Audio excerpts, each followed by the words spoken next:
وكفى وسلام على عباده الذين اصطفى أما بعد فأعوذ بالله من الشيطان الرجيم بسم الله الرحمن الرحيم ادخلوا في السلم كافة سبحان ربك رب العزة عما يصفون وسلام على المرسلين والحمد لله رب العالمين اللهم صل على سيدنا ومولانا محمد وعلى آل سيدنا ومولانا محمد وبارك وسلم اللهم صل على سيدنا ومولانا محمد وعلى آل سيدنا ومولانا محمد وبارك وسلم اللهم صل على سيدنا ومولانا محمد وعلى آل سيدنا ومولانا محمد وبارك وسلم.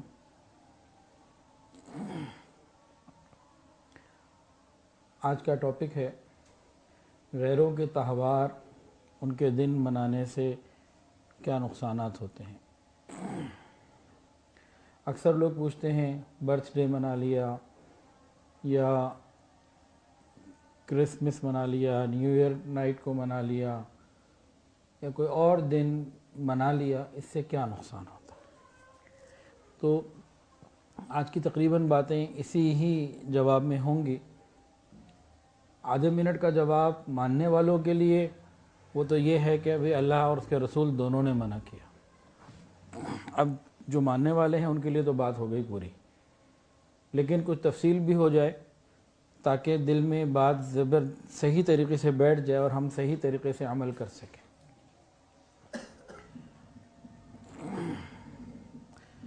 تین بنیادی باتیں ہیں. سب سے پہلی بات اللہ تعالیٰ کا ہم سے تعلق اور ہمارا اللہ تعالیٰ سے تعلق. دوسرا حضور پاک صلی اللہ علیہ وسلم کا ہم سے تعلق اور ہمارا نبی علیہ الصلوۃ والسلام سے تعلق. اور تیسری بات یہ ہے کہ ان چیزوں کا ہمارے ایمان اور عقیدے پہ کیا برا اثر پڑتا ہے. ہمیں اس کو دیکھنا ہے آج. سب سے پہلی بات کہ اللہ رب العزت کا ہمارے ساتھ کیا تعلق ہے اور ہمارا اللہ تعالیٰ کے ساتھ کیا تعلق ہے اور اس کے کیا تقاضے ہونے چاہیے. اللہ رب العزت ہمارے خالق ہیں، مالک ہیں، رازق ہیں. جو کچھ ہمارے پاس ہے وہ اللہ ہی کا دیا ہوا ہے اور ان نعمتوں کو ہم استعمال کر رہے ہیں اور ان نعمتوں کو چھوڑ کر ایک دن اللہ ہی کے پاس جانا ہے. تو اللہ ہے. پھر آج تک جتنی خیریں ہمیں ملی ہیں دنیا میں آنے کے بعد وہ کس سے ملی ہیں بتائیں؟ اللہ تعالیٰ سے. آج کے بعد جو ہمیں خیریں زندگی میں ملیں گی وہ کون دے گا؟ اللہ تعالیٰ. قبر میں اگر آسانی اور عافیت ملے گی تو وہ کون دے گا؟ اللہ. اور قیامت کے دن اور جنت میں خیریں کس سے ملنی ہیں؟ اللہ تعالیٰ سے. آج تک جو خیریں ملی، آج کے بعد جو خیریں ملنی ہیں سب اللہ تعالیٰ سے ہی ملنی ہیں. اتنا گہرا اور مضبوط تعلق ہے. ہمارا ہر آنے والا سانس اللہ کی رحمت کا محتاج ہے. یہ محبت کا تعلق ہے. اللہ پاک قرآن مجید میں فرماتے ہیں واللہ ولی المؤمنین، اور اللہ دوست ہیں ایمان والوں کے. دوستی کا تعلق، محبت کا تعلق. یہ اللہ کا تعلق جو ہم سے ہے یہ وہ بیان فرمایا اللہ نے. ہمارا اللہ سے کیا تعلق ہونا چاہیے ایمان والوں کا؟ اللہ تعالیٰ قرآن مجید میں فرماتے ہیں، سورہ بقرہ ہے، والذین آمنوا اشد حبا للہ. ایمان والے اللہ تعالیٰ سے شدید محبت کرتے ہیں، ٹوٹ کر محبت کرتے ہیں. دونوں کا جو دو طرفہ تعلق کون سا ہوا؟ محبت کا. اور جہاں محبت ہو تو وہاں اس کی لاج رکھنی پڑتی ہے، مان رکھنا پڑتا ہے. دنیا میں دو ایک دوسرے سے محبت کرنے والے محبوب ہوں، سچی محبت کرتے ہوں ایک دوسرے کے لیے، تو وہ کیا کرتے ہیں؟ ایک دوسرے کی خوشی کو مد نظر رکھتے ہیں، کہیں میرا محبوب ناراض نہ ہو جائے. تو ایمان والوں کی یہ طلب ہوتی ہے کہ کہیں میرا محبوب، میرا پاک پروردگار ناراض نہ ہو جائے. تو وہ معلوم کرتا ہے آخر کن باتوں سے میرا اللہ ناراض ہو سکتا ہے، مجھے اس سے بچنا ہے. بعض چیزیں ایسی ہیں کہ اللہ نے اور اللہ کے محبوب نے بالکل کھلا 2 + 2 4 جیسے ہوتے نا، لاؤڈ اینڈ کلیئر بتا دیا کہ یہ معاملات تو ہمیں پسند ہی نہیں. تو جن کو تو اللہ سے محبت ہے وہ پھر ان معاملات سے اپنے آپ کو بچائیں گے. غور کریں، اگر اللہ رب العزت ہمیں آنکھیں نہ دیتے تو ہم اندھے ہوتے، اللہ ہمیں ہاتھ نہ دیتے تو ہم لولے ہوتے، پاؤں نہ دیتے تو ہم لنگڑے ہوتے، عقل نہ دیتے تو پاگل ہوتے، اللہ ہمیں عزت نہ دیتے تو ہم ذلیل ہوتے۔ یہ جو ہم عزت و بھری زندگی گزار رہے ہیں یہ اللہ رب العزت کا انعام ہے۔ تو اللہ کے اتنے انعامات ہمارے اوپر ہیں تو ہمیں چاہیے کہ ان انعامات کی لاج بھی رکھیں، اور جو اللہ تعالی ہمیں سے چاہتے ہیں تو وہ ہم بھی کر کے دکھا دیں، اس کے لیے ہم فکر مند ہو جائیں۔ اب اللہ رب العزت چاہتے ہیں یا ایھا الذین آمنو، اے ایمان والو، اے مجھ سے محبت کرنے والو، ادخلوا فی السلم کافہ، ادخلوا فی السلم کافہ، کہ تم پورے کے پورے دین میں داخل ہو جاؤ۔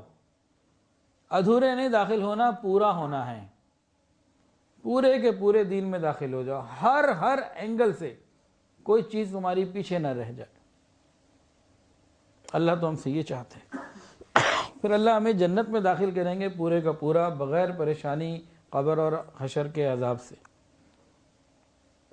ہم آج پورے دین میں داخل ہو جائیں، اللہ پوری رحمتیں ہمارے اوپر کر دیں گے ہر اعتبار سے۔ اس آیت کا شان نزول دیکھیے۔ ابھی جو لوگ پوچھتے ہیں نا جی برتھ ڈے بنانے میں، فلانا دن منانے میں، ویلنٹائن ڈے بنانے میں، بلیک فرائیڈے منانے میں کیا مسئلہ ہے؟ کیوں علماء کے دل تنگ ہو جاتے ہیں؟ کیا وجہ ہے؟ تو سنیے، اللہ رب العزت کی باتیں سنیے۔ فرمایا یا ایھا الذین آمنوا ادخلوا فی السلم کافہ، پورے کے پورے دین میں داخل ہو جاؤ۔ ولا تتبعوا خطوات الشیطان، شیطان کے راستوں پہ مت چلنا۔ کھلا کیا مسئلہ کیا تھا؟ یہ آیت کیوں نازل ہوئی؟ اس کے بارے میں شان نزول میں لکھا ہے کتابوں میں، معارف القرآن کے اندر بھی یہ بات لکھی ہے کہ بعض صحابہ مسلمان ہو گئے۔ پہلے وہ یہودی تھے، تورات کو پڑھتے تھے، تورات کو جانتے تھے، عمل کرتے تھے۔ اچھا، تورات پر عمل کرنے کا ایک مطلب یہ ہے کہ تورات میں لکھا ہوا ہے جب آخری نبی آئیں گے تو یہ کینسل ہو جائے گی، انہیں کی بات کو ماننا ہوگا۔ تورات کو ماننے والے، اس انجیل کو ماننے والے اگر واقعی ماننے والے ہوتے تو دونوں کتابوں میں یہ بات موجود ہے، آخری نبی پہ ایمان لانا ہوگا۔ اچھا خیر، یہ مسلمان ہو گئے، حضرت عبداللہ بن سلام رضی اللہ تعالی عنہ اور مختلف۔ ایک تو ان کو یہ سوچ آئی کہ یہودیت کے اندر ہفتے کے دن کی عظمت ہے، یوم السبت، اور مسلمانوں میں جمعے کی ہے۔ تو انہوں نے یہ سوچا کہ بھئی ہم جمعے کی تو عظمت کریں گے ہی کریں گے، اب واقعی یہ جمعے کا دن ہمارے لیے زیادہ بہتر ہے، لیکن اسلام نے ہمیں روکا نہیں، یہ نہیں کہا کہ اب ہفتے کے دن کی برائی کرو، بس وہ ایک نارمل دن ہے۔ تو ہم ایسا کرتے ہیں، کچھ اس کی عظمت بھی اپنے دل میں رکھ لیتے ہیں مسلمان، یہ بات مانتے ہیں کہ تورات تھی، اب کینسل ہو گئی، اب قرآن ہے قیامت تک کے لیے۔ دوسرا ان کے اندر یہ تھا اونٹ، کیمل۔ اونٹ اسلام میں حلال ہے اور یہودیت میں منع تھا، حرام تھا، اللہ کی مرضی۔ ان لوگوں نے یہ سوچا کہ دیکھیں ہم اسلام لا چکے، ہم اونٹ کو حلال ہی سمجھتے ہیں، ہمارے عقیدے میں، سوچ میں، فکر میں کوئی کمی نہیں، کوئی تنگی نہیں، لیکن یہ بھی نہیں کہا کہ اونٹ کو برا بھلا کہنا ہے۔ تو ہم ایسا کرتے ہیں کہ اونٹ جو کہ تورات میں منع ہے تو ہم آج کے بعد اونٹ نہیں کھائیں گے، یہ سمجھتے ہوئے کہ اونٹ حلال ہے اور اپنے عقیدے کو ٹھیک رکھتے ہوئے، لیکن ہم اس طرح کیا کریں گے؟ ہم اس طرح اور زیادہ اللہ تعالیٰ کی عبادت کریں گے کہ پرانی کتاب پر بھی عمل ہو گیا، نئی پر بھی عمل ہو گیا، اور پرانی کتاب کی اس چیز پر عمل ہوا جس میں نئی میں منع نہیں ہے۔ کوئی آدمی اونٹ نہیں کھاتا تو کوئی پکڑ تو نہیں ہے نا، تو انہوں نے کہا ہم اس پر بھی عمل کر لیں، اس پر بھی عمل کر لیں، پورا عمل اس پہ، کچھ اس کی بھی لاج رہ جائے تھوڑی بہت، ذرا اس کا بھی کچھ خیال کر لیں۔ اب آپ بتائیں یہ کوئی غلط سوچ تھی؟ جی بالکل غلط سوچ تھی یہ۔ جیسے ہی یہ آیا، حکم آ گیا یا ایھا الذین آمنوا ادخلوا فی السلم کافہ، اے ایمان والو پورے کے پورے دین میں داخل ہو جاؤ۔ یہ کیا کہتے ہیں کہ اونٹ کی تعظیم ہو یا اتوار ہفتے کے دن کی تعظیم ہو؟ خبردار، ولا تتبعوا خطوات الشیطان، شیطان کے راستوں میں مت چلنا۔ اتنی اچھی سوچ کو جو ان کے اندر یہ سوچ تھی ان کو اچھی لگ رہی تھی، اس کو قرآن نے بالکل ختم کر دیا، قیامت تک کے لیے پتہ ہی صاف کر دیا کہ دیکھو سیدھے ہو جاؤ، طریقے پر آ جاؤ۔ غور کریں، اتنا اللہ چاہتے ہیں۔ کافروں کے ساتھ دوستی کے بارے میں اللہ کیا کہتے ہیں، سنیے، لا يتخذ المؤمنون الكافرین اولیاء من دون المؤمنین ومن يفعل ذلك فليس من اللہ فی شیء۔ فرمایا کہ ایمان والوں کو نہ ہی چاہیے کہ یہ کافروں سے دوستیاں کریں، ایمان والوں کو اس بات کی اجازت نہیں کہ وہ کافروں سے دوستیاں کریں، ایمان والوں کو چھوڑ کر ان کو چاہیے کہ ایمان والوں سے دوستی کریں، اور اگر انہوں نے کافروں سے دوستی کی، وَمَن يَفْعَلْ ذَلِكَ فَلَيْسَ مِنَ اللَّهِ فِي شَيْءٍ، اللہ فرماتے ہیں پھر میرا ان ایمان والوں سے کوئی تعلق ہی نہیں۔ اگر اللہ تعالیٰ اعلان دستبرداری کر دیں اور کہہ دیں کہ ان کلمہ پڑھنے والوں سے میرا تعلق ہی کوئی نہیں، یہ غیروں کے دن مناتے ہیں، تو بتائیں ہمیں غیروں کے دن منانے سے کیا ملا؟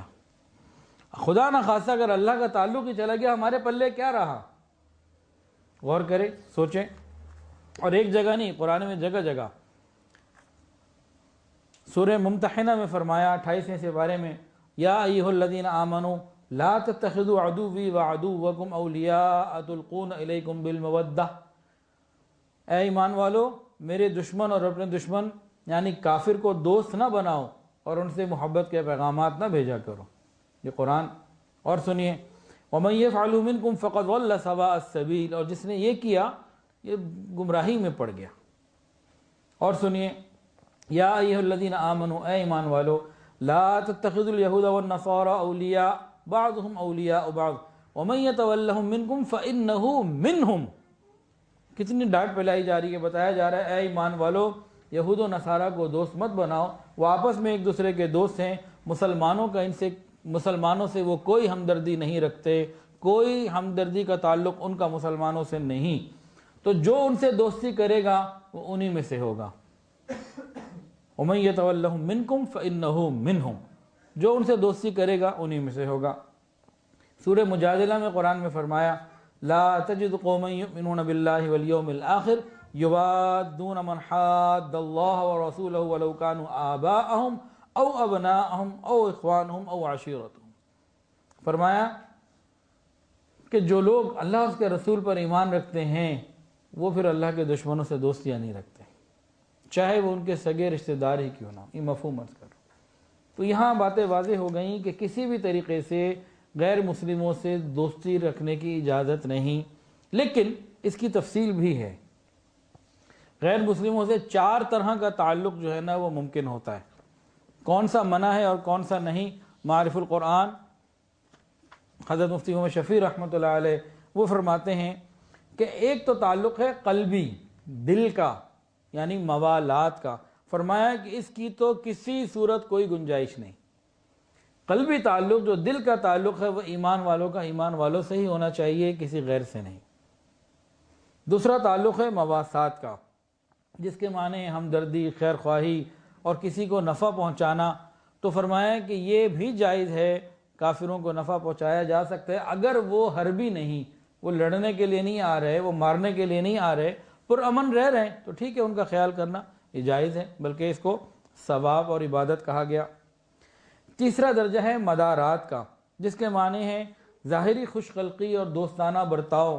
تو یہ بھی تمام مسلم اور غیر مسلم سب کے ساتھ جائز ہے، اس میں کوئی مسئلہ نہیں، تمام غیر مسلم قوموں کے ساتھ جائز ہے۔ چوتھا معاملہ ہے معاملات کا، تجارت اور لین دین کا، یہ بھی جائز ہے۔ تو معلوم کیا ہوا کہ کافروں کے ساتھ تعلقات میں جو قلبی تعلق ہے محبت کا یہ منع ہے، اس کے علاوہ ممانعت نہیں۔ وہ اگر حربی کافر نہیں ہے، آپ سے لڑنے کے لیے نہیں آیا ہوا، تو آپ اس کے ساتھ کوئی ضرورت مند ہے، اس کی مدد کرنی ہے، احسان کرنا ہے، کر سکتے۔ لیکن اگر وہ مسلمانوں کو مارنے کے لیے تولا ہوا ہے، اب آپ کہیں نہیں میں نے اسی کا خیال کرنا ہے، تو یہ بات کچھ اور ہے۔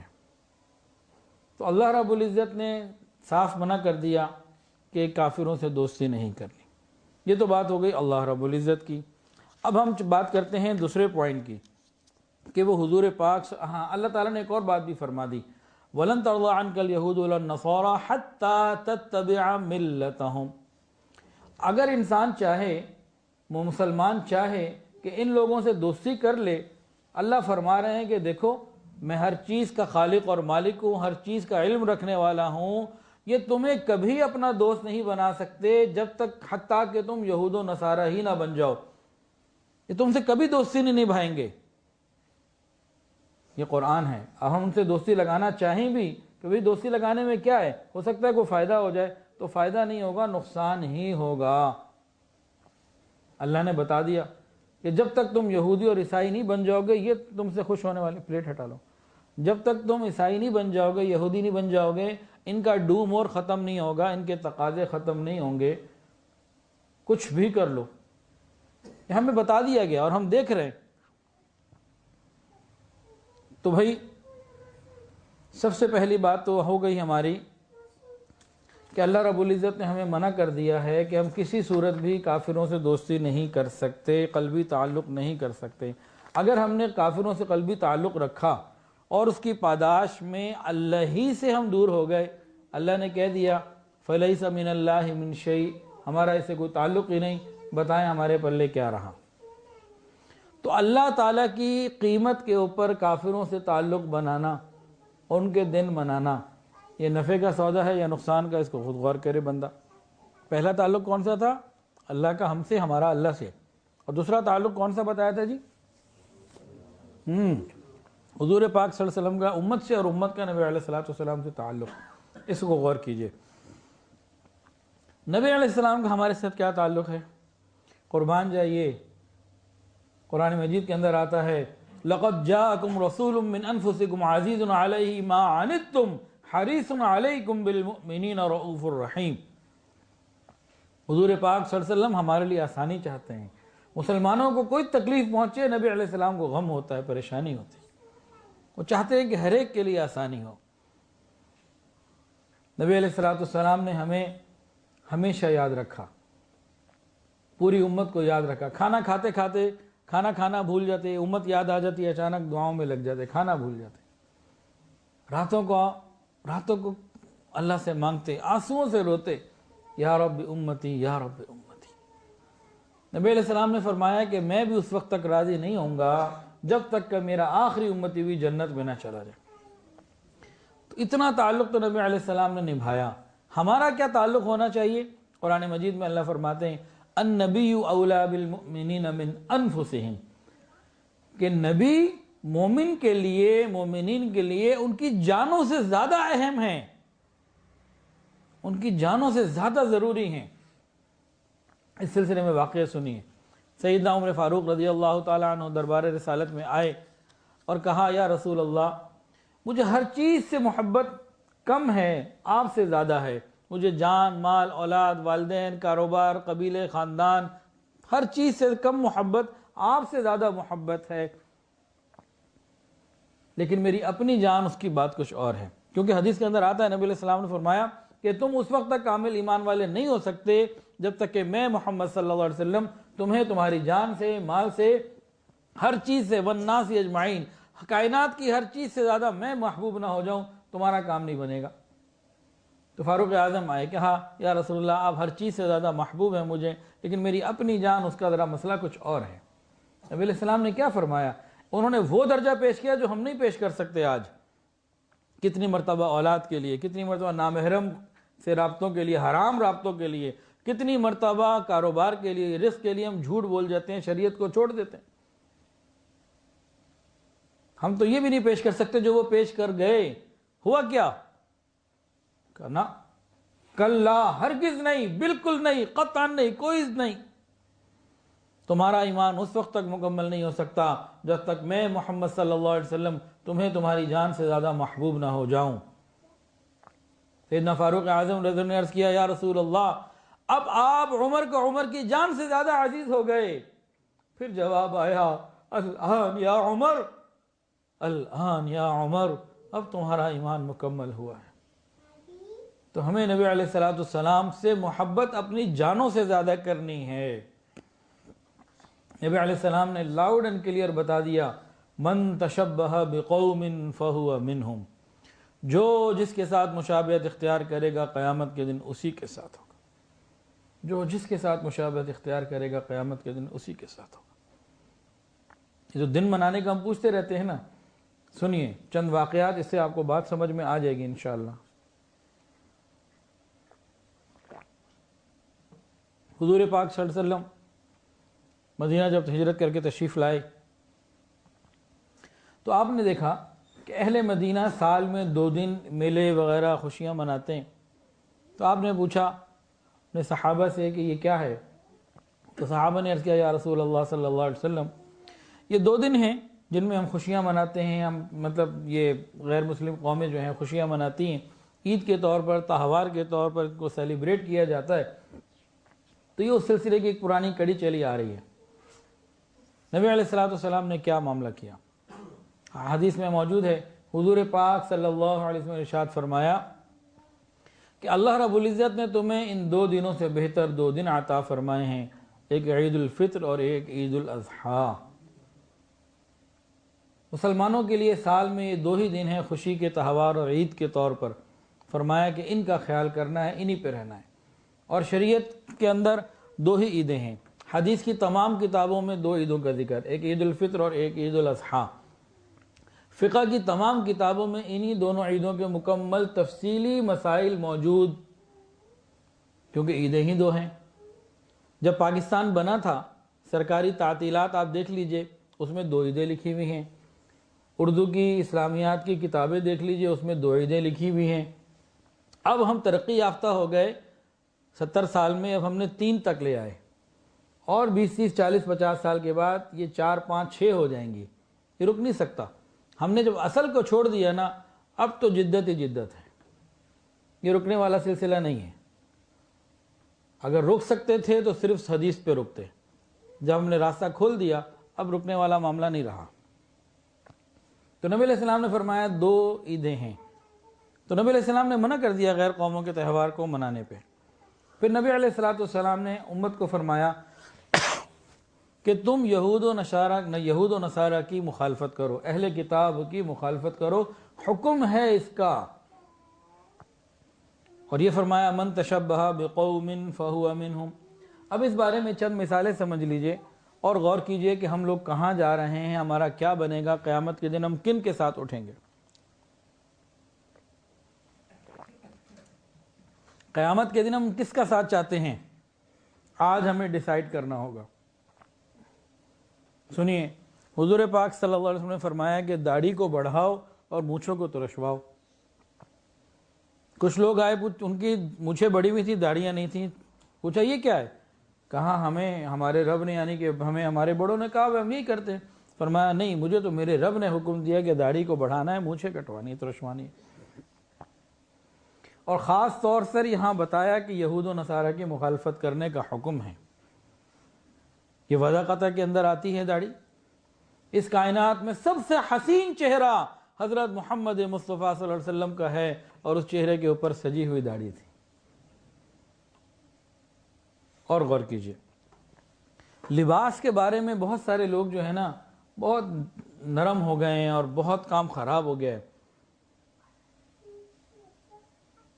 اور آج ہماری جوان بچیوں کا لباس اور چھوٹی بچیوں کا لباس یورپین ہوتا چلا جا رہا ہے.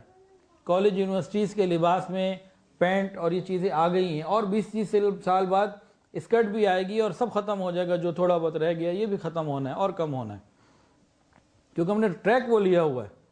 سنت کے راستے کو جب چھوڑ دیا، پردے کو چھوڑ دیا، تو ابھی آگے ہی بڑھنا ہے، بے حیائی میں کم نہیں ہونا. ہماری اب عورتوں کے لباس کیا ہو چکے ہیں، ابھی مزید تباہی آنی ہے. آج اگر کہیں کوئی صحیح برقعے والی عورت مل جائے تو دل میں خیال پیدا ہوتا ہے کہ چلو الحمدللہ کچھ تو ہیں. لیکن 30 40 سال کے بعد جو آج لباس پہن کے عام عورتیں پھر رہی ہیں، یہ والی عورتیں 30 سال بعد اسی لباس میں ہوں گی کہ چلو ان کا بھی بڑا اچھا لباس ہے بھائی، کیونکہ اس وقت اور زیادہ تباہی آ چکی ہوگی. کیونکہ ہم تو تباہی کے راستے پر ہیں، ہم لباس کو اہمیت ہی نہیں دیتے. لباس کا بڑا تعلق ہے. کتنے لوگ کہتے ہیں جی حدیث میں لباس کا کہاں ہے جی؟ تو پہلی تو یہی بات، من تشبہ بقوم فہو منہم، جو جس سے مشابہت اختیار کرے۔ کیا ہمارے لباس، ہماری بچیوں کے نام تو عائشہ، خدیجہ اور زینب ہیں، کیا ان کے لباس بھی بی بی فاطمہ، بی بی خدیجہ والے ہیں؟ نام تو وہ رکھ لیے، لباس کن کے ہیں؟ الحمدللہ میری جو کتابیں ہیں گلدستہ سنت، 7 جلدیں آ چکی ہیں، اس کی دوسری جلد میں لباس کے اوپر بہت تفصیلات موجود ہیں۔ اللہ کرے کہ آپ وہ لیں اور پڑھیں اور اللہ عمل کی بھی توفیق عطا فرمائیں۔ تو لباس کے بارے میں ذرا سن لیجئے۔ حضور پاک صلی اللہ علیہ وسلم نے صحابہ کرام کو یعنی امت کو فرمایا کہ دیکھو، جب تم پگڑی باندھا کرو تو پگڑی کے نیچے ٹوپی پہن لیا کرو۔ یہ میں نے پگڑی پہنی ہوئی ہے نا، اس کے نیچے یہ ٹوپی ہے، یہ نظر آ رہی ہے آپ کو؟ یہ ٹوپی ہے۔ فرمایا، توجہ کیجئے گا، فرمایا کہ تم پگڑی جب پہنو تو نیچے ٹوپی پہن لیا کرو۔ ارے بھائی، ایک آدمی نے پگڑی پہننی ہے تو ٹوپی کے بغیر اگر پگڑی باندھ لے گا تو کیا پگڑی پگڑی نہیں کہلائے گی؟ کیوں منع کیا؟ سنیے، فرمایا کہ یہود جو مشرکین ہیں یہ پگڑی تو باندھتے ہیں، ٹوپی نہیں پہنتے۔ کتنی باریک بات کو سمجھایا جا رہا ہے۔ کہتے ہیں جی لباس کے بارے میں کہاں حکم ہے جی؟ کیا یہ لباس کا حصہ نہیں ہے؟ حضور پاک صلی اللہ علیہ وسلم نے ہمیشہ پہنی ہے، یہ لباس کا حصہ ہے۔ اتنی باریک بات کو جا کے سمجھا رہے ہیں۔ اگر کوئی آدمی ویسی پگڑی مان لے، کیا کمی تھی، پگڑی تو پگڑی ہے۔ فرمایا نہیں، ان کی مخالفت کرو۔ ابھی بھی اگر ہمیں سمجھ میں نہ آئے تو کیا کہہ سکتے ہیں؟ ہم ان لوگوں کا لباس پہنتے ہیں جنہوں نے نبی علیہ السلام کو تکلیفیں پہنچائی۔ دشمن رسول کا لباس ہم پہنتے ہیں تو ہم وہ لباس پہن کر اپنے نبی کو کتنی تکلیف پہنچاتے ہوں گے، کبھی اس کا تصور بھی کر لیجئے گا۔ اور حضرت جی پیر حافظ الفقار احمد نقشبندی دامت برکاتہ العالیہ فرماتے ہیں کہ پہلے دل ایک ہوتے ہیں، پھر لباس ایک ہوتے ہیں۔ حضرت جی فرماتے ہیں پہلے دل ایک ہوتے ہیں، پھر لباس ایک ہوتے ہیں۔ ہم جو لباس پہنتے ہیں اس کا بڑا دل سے تعلق ہے۔ اگر ہمارے دل اللہ والوں سے جڑ جائیں، ہم ان کے لباس پر آ جائیں گے۔ اگر ان کے لباس پر نہیں آئے تو اس کا مطلب ہے دل ابھی ایک پورے طریقے سے نہیں ہوئے، ابھی راستے کے راہی ہیں۔ تو پہلے دل ایک ہوتے ہیں۔ ہمارے لباس کن سے؟ اب تو شادیوں میں ہم لباس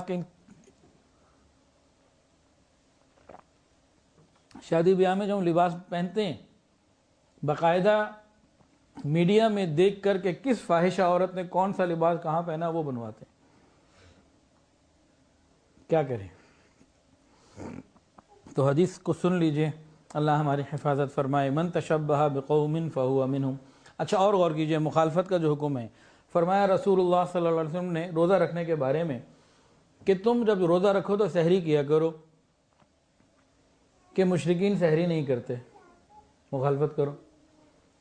افطاری کے بارے میں فرمایا ہے کہ جب افطاری کرو تو جلدی کر لیا کرو، مشرکین دیر سے کرتے ہیں، تم جلدی کر لیا کرو، مخالفت کرو۔ اتنی چھوٹی چھوٹی باتوں میں مخالفت کا باقاعدہ حکم آ رہا ہے۔ اور غور کیجئے، حج کے موقع کے اوپر حضور پاک صلی اللہ علیہ وسلم کے 2 اعمال ایسے تھے، آپ کے ساتھ 1.25 لاکھ صحابہ ہیں، کہ جس میں آپ نے کھلا حکم دیا کہ مشرکین کی مخالفت کرو۔ ان میں سے ایک یہ تھا کہ مشرکین مکہ جو ہیں یہ میدان عرفات نہیں جاتے تھے، میدان عرفات نہیں جاتے تھے، حج کے لیے جاتے تھے۔ بیٹا اندر جا کے لے لیں، ابھی ہمیں بات کر رہا ہوں۔ ابھی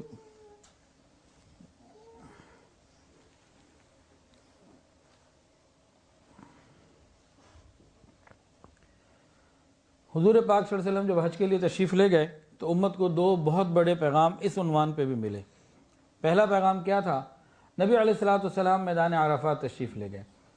مشرکین مکہ اپنے آپ کو سپیریئر سمجھتے تھے اور عرفات کے میدان میں نہیں جاتے تھے، حج کے لیے جاتے تھے، عرفات نہیں جاتے تھے۔ میدان عرفات حدود حرم سے باہر ہے۔ وہ کہتے تھے ہم حج پہ جا رہے ہیں تو ہم حدود حرم میں رہیں، حدود حرم سے باہر کیوں جائیں؟ نبی علیہ السلام نے جب حج کیا تو مشرکین مکہ کا بعض کا خیال تھا کہ شاید چونکہ یہ قریشی ہیں، خاندان کے اور اپنے نسب کا اور اپنے مقام کا خیال رکھیں گے اور آپ بھی عرفات نہیں جائیں گے۔ لیکن حضور پاک صلی اللہ علیہ وسلم نے تمام خاندانی اور قبائلی روایات کو پامال کرتے ہوئے اللہ کے حکم کو پورا کیا اور میدان عرفات تشریف لے گئے۔ دوسری بات، آپ نے میدان عرفات میں قیام کیا، رات مزدلفہ آ گئے۔ اب 10 تاریخ کی صبح ہے، مزدلفہ سے منی آنا ہے۔ غور کیجئے گا، منی سے مشرکین مکہ نکلتے تھے، سورج نکلنے کے 10-12 منٹ کے بعد، 15 منٹ کے بعد، جب جو سامنے پہاڑی ہے سبیر، اس کے اوپر روشنی آ جاتی، سورج بلند ہو جاتا، مشرکین مکہ مزدلفہ کو اس وقت چھوڑتے اور منی کے لیے نکلتے۔ نبی علیہ السلام نے کیا کیا؟ امت ساتھ ہے، رسول اللہ صلی اللہ علیہ وسلم نے فرمایا کہ سورج نکلنے سے چند منٹ پہلے نکلو منی سے، مشرکین کی مخالفت کرو۔ کتنی باریک باریک باتوں میں سمجھایا جا رہا ہے، ہمیں پھر بھی سمجھ میں نہ آئے تو پھر ہم اپنی عقل کا علاج کروائیں کہ مشرکین کی مخالفت کرو۔ یہ ساری باتیں حدیث میں موجود ہیں، میں گھر سے کچھ نہیں بتا رہا ہوں۔ اور غور کیجئے،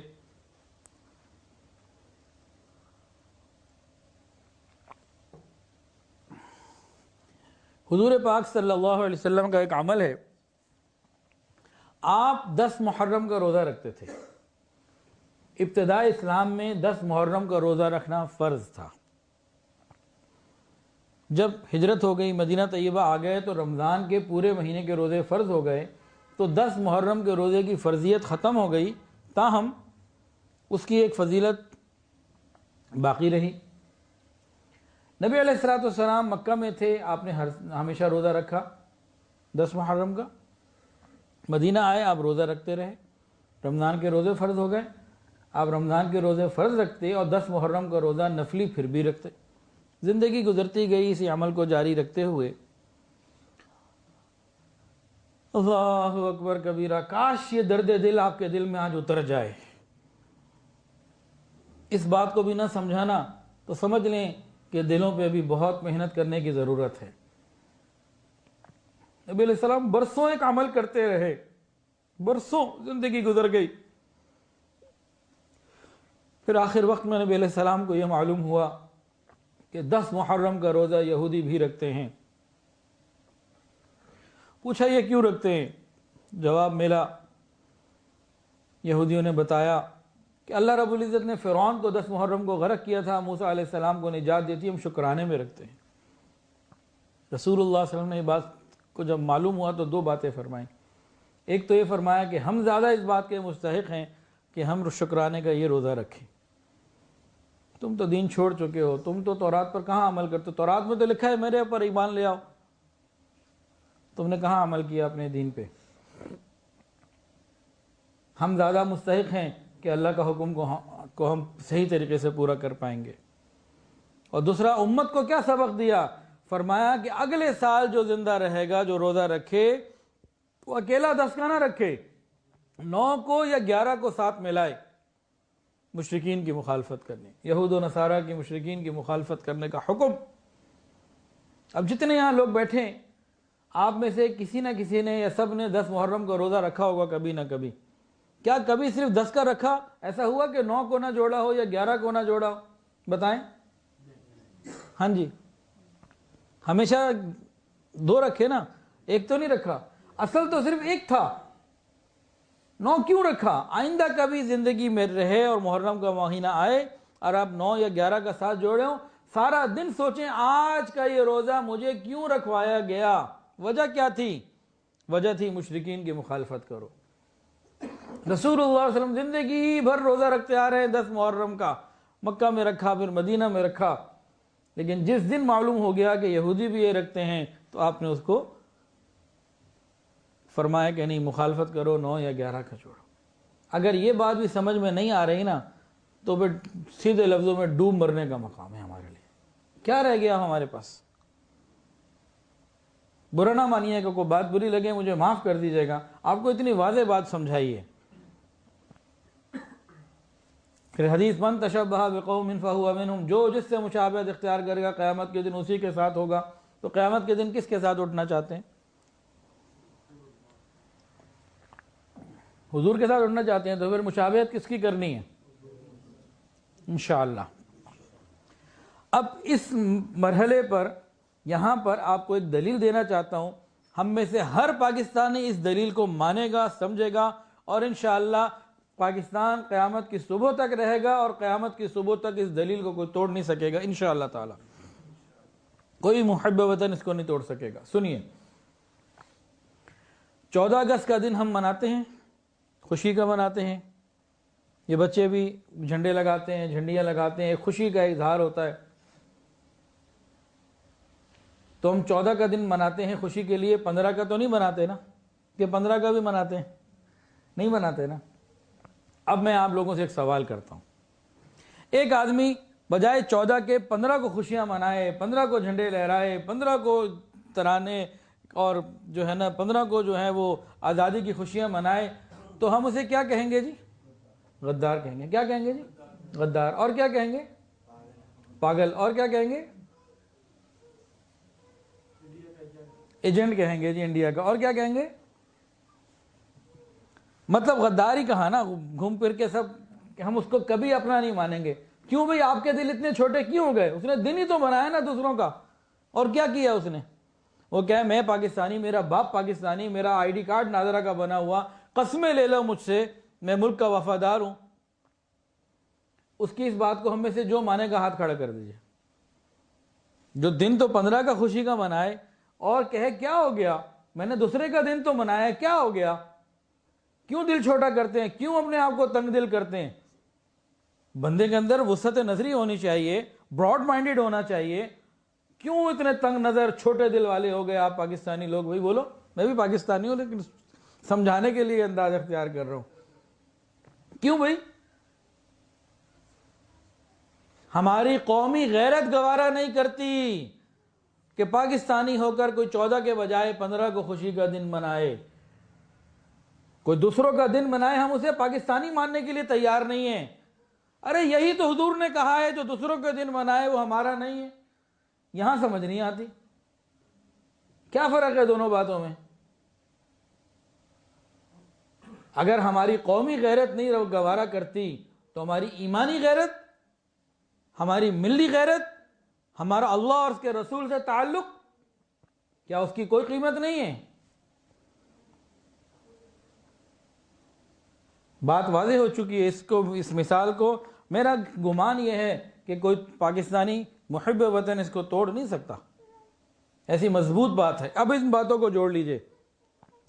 بحیثیت پاکستانی ہم جب 15 کو خوشی نہیں مناتے تو بحیثیت مسلمان، بحیثیت اللہ کے بندے، بحیثیت امتی ہم غیروں کے دن نہیں منانا چاہتے۔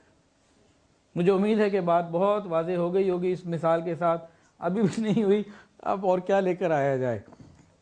قرآن مجید میں اللہ فرماتے ہیں کہ اے ایمان والو اللہ کا کہنا مانو اور رسول کی اتباع کرو اور ان سے روگردانی مت کرو۔ فرمایا وما ارسلنا من رسول الا لیطاع، اور ہم نے رسول کو بھیجا ہی اس لیے کہ ان کی اطاعت کی جائے۔ اچھا، ہم سب کے دل میں حضور پاک صلی اللہ علیہ وسلم کی محبت ہے، کیسے پتہ چلے؟ کیا پیمانہ ہے؟ محبت ایک چھپی ہوئی چیز ہے، نظر نہیں آتی۔ عمل، یہ نظر کیسے آئے گی؟ عمل سے نظر آئے گی۔ تو عمل میں تو ہمارا طریقہ ہو، غیروں کا تو بنے گا کیا ہمارا؟ اس کو سمجھنے کی ضرورت ہے۔ اللہ ہمیں سمجھ عطا فرمائے۔ فرمایا جو سنت کی اتباع نہیں کرے گا، سنیے، فرمایا تم سب جنت میں جاؤ گے سوائے اس کے جس نے میرا انکار کیا۔ صحابہ نے پوچھا انکار کس نے کیا؟ فرمایا جس نے میری اطاعت کی وہ جنت میں داخل ہوگا، اور جس نے میری نافرمانی کی اس نے میرا انکار کیا۔ نبی علیہ السلام نے ارشاد فرمایا جس نے میری سنت سے اعراض کیا یعنی چھوڑ دیا وہ ہم میں سے نہیں۔ جس نے میری سنت سے اعراض کیا، سنت کو چھوڑ دیا، وہ ہم میں سے نہیں۔ اب دیکھیں، اب ہم کہاں جائیں، کیسے اللہ کے نبی کو منائیں گے؟ اس کے لیے ہمیں کچھ تو کرنا پڑے گا۔ اچھا جی، کچھ بات تھوڑی سی مشابہت پر اور واضح ہو جائے۔ بعض لوگ کہتے ہیں جی اندر ٹھیک ہونا چاہیے، ظاہر سے کیا ہوتا ہے؟ نظر کا پردہ ہونا چاہیے، دل کا پردہ ہونا چاہیے، یہ ہونا چاہیے، اس طرح کے بڑے باتیں کرتے ہیں۔ تو اب اس بات کا عنوان یہ ہے کہ ظاہر اور باطن کا فرق ہے۔ بہت سے لوگ کہتے ہیں جی ظاہر میں کیا رکھا ہے؟ باطن ٹھیک ہونا چاہیے۔ تو جناب ظاہر اور باطن دونوں کا آپس میں بڑا مضبوط ساتھ ہے، بڑا پکا ساتھ ہے۔ کئی مثالیں سمجھ لیجئے۔ مثال کے طور پر آپ نے نماز جمعہ کے لیے سفید بہترین سوٹ پہنا، خوشبو لگائی، اور آپ نہا کے کپڑے بدل کے باہر نکل رہے ہیں نماز پہ جانے کے لیے۔ چھوٹا بچہ واش روم سے آیا اور اس کے ہاتھ میں پوٹی لگی ہوئی تھی، وہ آیا اور آج سے آپ کا بیٹا تھا، آپ سے لپٹ گیا اور تھوڑی سی پوٹی آپ کے لباس پہ لگ گئی۔ اب یہ ظاہر پہ لگی ہے کہ باطن پہ لگی ہے نجاست؟ ظاہر پہ لگی ہے نا۔ اب اس کا اثر آئے گا کہ نہیں آئے گا؟ تو ظاہر کا اثر باطن پر آتا ہے، ماننا پڑے گا۔ اور غور کیجئے، میں بھی بیان کر رہا ہوں نا، اگلی بدھ کو آپ آئیں، میرے سر پہ نہ پگڑی ہو، نہ میں نے قمیص پہنی ہوئی ہو، نہ شلوار ہو، صرف ایک میں کچھا پہن لوں جس میں ناف بھی چھپ جائے اور یہ گھٹنے تک پورا چھپ جائے، اور میں بیان کرنے بیٹھوں تو کون بیٹھے گا 1 گھنٹہ بیان سننے کے لیے؟ کیا کہیں گے؟ کہیں گے لگتا ہے دماغ خراب ہو گیا۔ میں کہوں جناب میں وہی پچھلے ہفتے والا بیان کروں گا، بالکل وہی باتیں ہوں گی، وہی کتابیں سامنے ہوں گی، وہی معارف القرآن، وہی شمائل کبریٰ، وہی گلدستہ سنت، کتابیں وہی سامنے ہوں گی، میں وہی سارا بیان کروں گا، مجھے یاد ہے، مجھے سب معلوم ہے میں نے کیا کرنا ہے۔ کون سنے گا جی؟ میں کہوں گا ظاہر ہی تو بدلا ہے، اندر تو وہی ہے، جو بولوں گا وہ بھی وہی ہے، کون سنے گا؟ کیوں؟ سب کہیں گے لگتا ہے دماغ خراب ہو گیا، پاگل ہو گیا، اندر بدل گیا۔ تو جناب ظاہر کا فرق ہوتا ہے، مان لیجئے۔ حدیث سے بھی سن لیجئے، نبی علیہ الصلوۃ والسلام نے ارشاد فرمایا جب صفیں بنایا کرو تو سیدھی رکھا کرو، ٹیڑھا مت کیا کرو۔ فرمایا کہ اگر صفیں ٹیڑھی ہو جائیں گی تو تمہارے دل ٹیڑھے ہو جائیں گے۔ اب صف ظاہری چیز ہے کہ باطنی؟ ظاہری چیز ہے، دل اندر ہے، تو ظاہر کا فرق دل پر آ رہا ہے۔ اور بھی بہت ساری مثالیں ہیں۔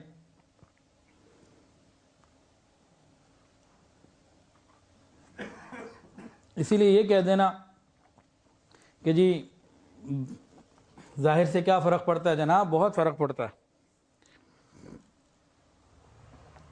مثال کے طور پر شادی شدہ لوگ زیادہ جلدی سمجھیں گے۔ سسرال والوں نے آنا ہو اور بیگم صاحبہ نے کہا ہو جناب 2 درجن کیلے لے آئیں اور امرود بھی لے آئیں اور کچھ فروٹ لے آئیں، آپ فروٹ والے کے پاس پہنچے تو آپ نے کچھ چیزیں پوچھی، آپ کو کیلا نظر آیا، کیلا باہر سے ٹھیک نہیں تھا، کا چھلکا نہ نشان سے داغی سے تھے، تو آپ نے کہا کیلے اور نہیں ہیں؟ تو کہا صاحب کیلا بالکل ٹھیک ہے، پرواہ نہ کرے، اندر سے بالکل ٹھیک ہے، باہر سے تھوڑا سا خراب ہے۔ آپ کہیں گے مجھے یہ نہیں چاہیے۔ تو ظاہر کا فرق باطن پر آیا کہ نہیں آیا؟ کہ بیگم کے پاس لے جاؤں گا، بیگم نے کہنا لو میرے سسرال میرے گھر والے آ رہے تھے، یہی ملا تھا لانے کو، بیگم کی باتیں سننی پڑیں گی، تو نہیں ابھی نہیں لینا، اور اگر لیں گے بھی تو قیمت اس کو پوری نہیں دے سکتے کہ نہیں باہر سے خراب ہو گیا جی، اندر سے بالکل ٹھیک ہے، باطن اس کا ٹھیک ہے، ہم کہیں گے نہیں اس کی قیمت ہی نہیں لگ سکتی، وہ کہ ظاہر بھی پورا ہونا چاہیے، صرف باطن نہیں، دونوں چیزیں پوری ہوں پھر بنے گی بات، ظاہر بھی اور باطن بھی دونوں ہوں تو بات بنے گی۔ صرف ظاہر اچھا ہو اندر کیلا خراب ہو تب بھی بیکار ہے، تو دونوں چیزیں ٹھیک ہونی چاہیے۔ اچھا اور غور کیجئے، یہ شادی شدہ لوگوں کے لیے بات ہے، کچھ غیر شادی شدہ بھی بیٹھے ہوں گے، تو کوئی غیر شادی شدہ ہو، اس کی ماں لڑکی دیکھنے کے لیے جائے اور لڑکی کو دیکھ لے، لڑکی بالکل ٹھیک ہو، سارا ٹھیک ہو، اس کا کان کٹا ہوا ہو، سنتی بالکل صحیح ہو، باطن ٹھیک ہو، لیکن یہ کان یہاں سے نہ اتنا کٹا ہوا ہو آدھا، تو کیا کرے گی وہ آ کے جا کے کہے اپنے بیٹے کو کہ بیٹا لڑکی بہت اچھی ہے، سمجھدار ہے، خاندان بھی اچھا ہے، اور سنتی بالکل ٹھیک ہے، سماج میں کوئی مسئلہ نہیں ہے، باطن ٹھیک ہے لیکن کان کٹا ہوا، کیا کرنا ہے؟ ریجیکٹ ہو جائے گی کہ جی ظاہر ٹھیک نہیں ہے، ظاہر کا مسئلہ ہے، پر کٹی چاہے لے آئیں، کان کٹی نہیں لے کر آئیں گے۔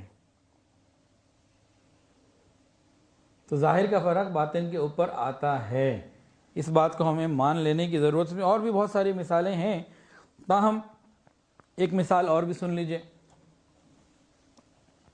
ایک کیس چل رہا تھا عدالت میں، اس کی 2-3 مہینے پروسیڈنگ ہوتی رہی، لوگ آتے رہے، پھر جج نے آخری دن ڈیسائیڈ کیا جی فلانے دن میں نے اس کیس کا فیصلہ سنانا ہے، اور لوگ چلے گئے۔ اب اس دن سارے لوگ آ گئے، دونوں پارٹیاں آ گئیں کہ جی آج تو فیصلہ آنا ہے۔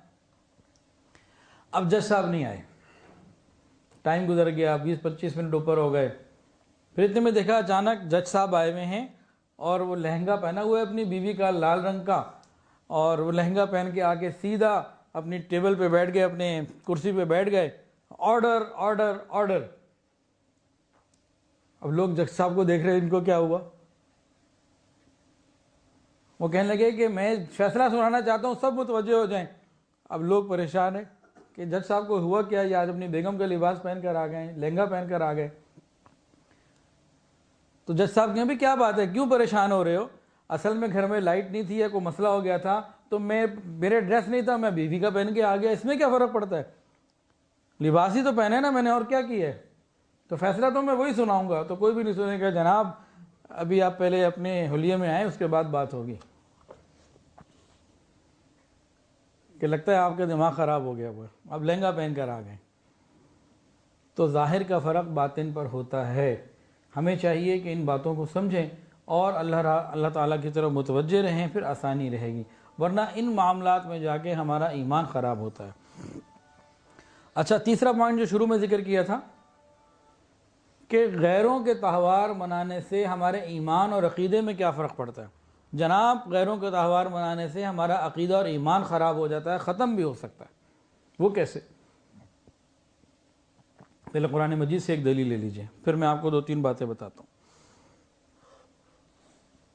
حضرت موسیٰ علیہ السلام اور حضرت ہارون علیہ السلام اپنی امت کو لے کے نکلے، فرعون غرق ہو گیا، پوری اس کا لشکر ختم ہو گیا، اور یہ عافیت کے ساتھ سامنے چلے گئے۔ موسیٰ علیہ السلام آگے چل رہی تھی زندگی، اللہ رب العزت نے آپ کو بلایا تورات لینے کے لیے، تو سیدنا موسیٰ علیہ السلام روانہ ہوئے۔ حضرت ہارون علیہ السلام کو فرمایا کہ بھئی میرے پیچھے آپ ان کی دیکھ بھال کریں، اور میں جاتا ہوں، پھر آؤں گا انشاءاللہ۔ انہوں نے کہا ٹھیک ہے آپ جائیں۔ سیدنا موسیٰ علیہ السلام روانہ ہو گئے۔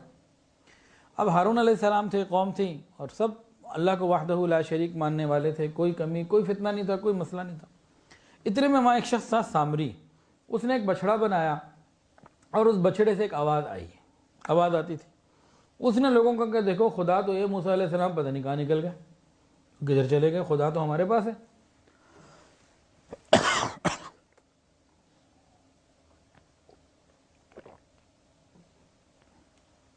اب جیسے ہی فتنہ آیا، یہ نیا دن منانے والا فتنہ، کہ جی اب تو اس کو فتنہ آ گیا، اب کیا ہوا، فوری طور پر قوم کے 3 حصے ہو گئے۔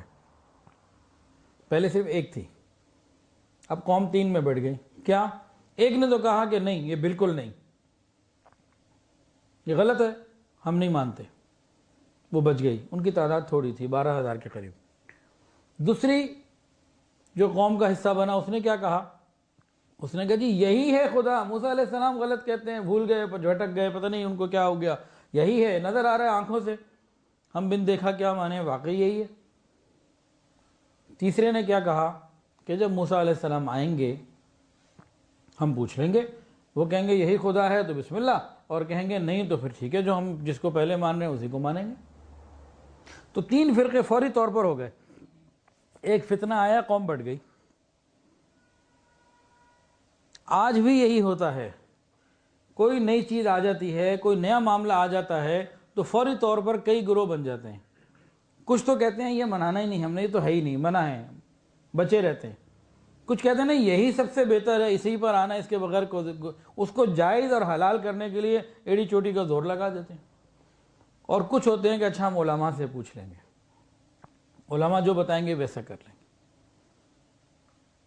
تو آج کل بھی یہی معاملہ ہے، کوئی نہیں۔ آپ ابھی ہے آج 11 دسمبر 2019، آپ 19 سال پیچھے چلے جائیں، سن 2000 میں یا اور 1990 میں چلے جائیں، تو سوائے کرسمس کے یا 1-2 اور چیزوں کے کیا تھا ہمارے معاشرے میں؟ کچھ بھی نہیں تھا۔ یہ سب ان 15-20 سالوں میں، 25 سالوں میں آیا ہے، اور آیا اور آتا ہی چلا گیا، اور بڑھتا ہی چلا جا رہا ہے۔ جب ہمارے بچپن میں چیزیں نہیں تھیں، اب یہ چیزیں آ گئی ہیں اور یہ اور بڑھتی چلی جا رہی ہیں۔ تو اس سے ہمارے عقیدے میں فرق پڑ رہا ہے، ہمارے عمل میں فرق پڑ رہا ہے، ہماری سوچ میں فرق پڑ رہا ہے، اور علماء سے ہمیں دور کیا جا رہا ہے۔ اس بات پہ بھرپور محنت کی جا رہی ہے کہ امت کو علماء سے دور کر دو، امت کو علماء سے دور کر دو۔ نوجوانوں کو سمجھا دیا گیا ہے کہ علماء ہی فتنے کا ذریعہ ہیں، ان کے پاس گئے تباہ ہو جاؤ گے۔ پوری ٹریننگ کی جا رہی ہے، پورے برین واشنگ کی جا رہی ہے، مائنڈ سیٹ کیے جا رہے ہیں کہ نہیں، ان کے پاس نہیں جانا۔ جب امت کو علماء سے کاٹ دیا، جنہوں نے صحیح بات بتانی تھی اللہ اور اس کے رسول کی، قرآن و حدیث کی، ان سے کر دیا دور، تو اب کیا ہوگا آگے نسلوں میں؟ پھر ان کے ایمان اور عقیدے خراب ہوں گے کہ نہیں؟ پھر ان کے جتنے بھی دن ہیں نا، ہر دن کے پیچھے کوئی نہ کوئی کانسیپٹ بھی ہے، خالی دن نہیں ہے۔ نیو ایئر نائٹ کیا ہے؟ ہمارے بہت سے لوگ اس کو عیاشی کے طور پر مناتے ہیں، لیکن پیچھے کانسیپٹ ہے ان کا۔ وہ کیا؟ جو کانسیپٹ ہمارا عید الاضحیٰ کے بارے میں ہے، وہ ان کا نیو ایئر نائٹ کے بارے میں ہے۔ ہمارا کانسیپٹ کیا ہے عید الاضحیٰ کے بارے میں؟ کہ حضور پاک صلی اللہ علیہ وسلم نے بتایا کہ اسماعیل علیہ السلام کو اللہ نے ذبیح اللہ کا مقام دیا، اور ابراہیم علیہ السلام نے ان کو ذبح کیا، اللہ نے جنت سے ونڈا بھیج دیا، وہ بچ گئے۔ تو اس یاد میں بنایا جاتا ہے۔ وہ لوگ کیا کہتے ہیں یہود و نصارہ؟ وہ کہتے ہیں کہ حضرت اسماعیل نہیں، حضرت اسحاق علیہ السلام ذبیح اللہ تھے، وہ ان کی یاد میں نیو ایئر نائٹ مناتے ہیں، یعنی پیچھے کوئی عقیدہ ہے۔ کرسمس کیا ہے؟ اس کے پیچھے بھی عقیدہ ہے۔ آپ دیکھیے انسائکلوپیڈیا برٹانیکا، اس میں دیکھ لیجئے، اس میں لکھا ہوا ہے ولادت مسیح کا دن۔ کرسمس کے پیچھے ان کا پورا ایک عقیدہ ہے، کہتے ہیں اس دن حضرت عیسیٰ علیہ السلام پیدا ہوئے تھے۔ تو ان کے جتنے اور دن، ویلنٹائن ڈے، اس کے پیچھے بھی ایک کانسیپٹ ہے، بسنت، اس کے پیچھے بھی ایک کانسیپٹ ہے۔ ہر ایک کے پیچھے کوئی نہ کوئی کانسیپٹ موجود ہے۔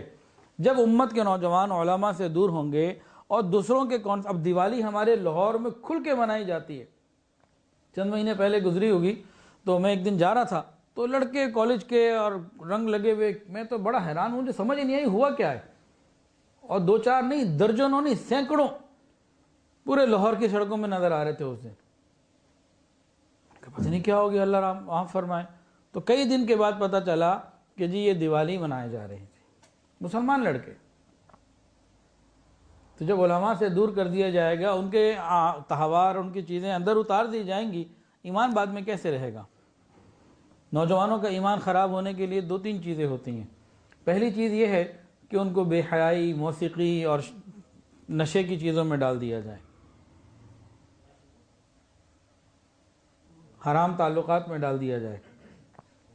ابتدا یہاں سے ہوتی ہے، اس کے بعد پھر علماء سے دور کرنے کی فکر ہوتی ہے، پھر رزق کے معاملات ہوتے ہیں، تو یہ آہستہ آہستہ بالکل اللہ اور اس کے رسول کو بھول جاتے ہیں۔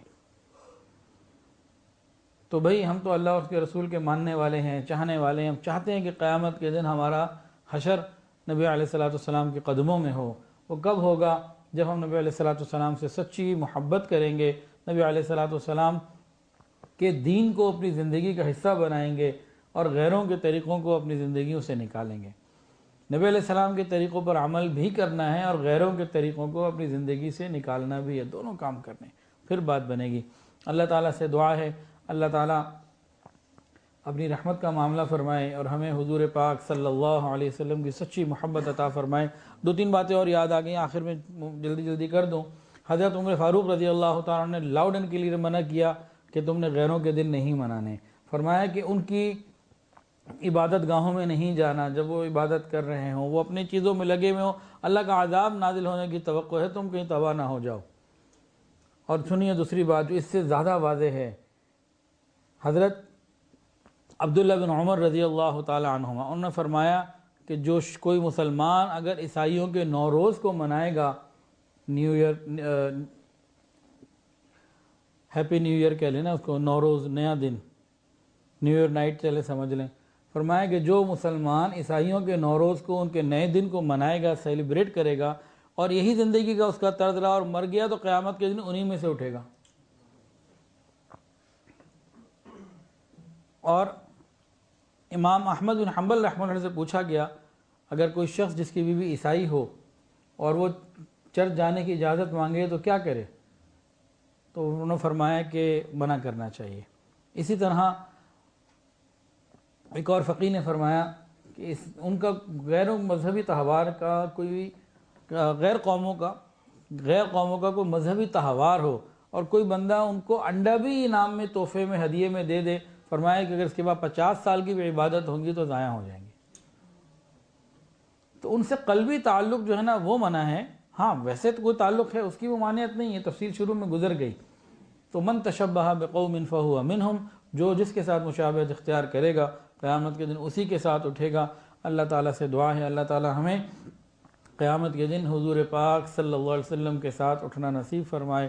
وآخر دعوانا ان الحمد للہ رب العالمین۔ ویڈیو کے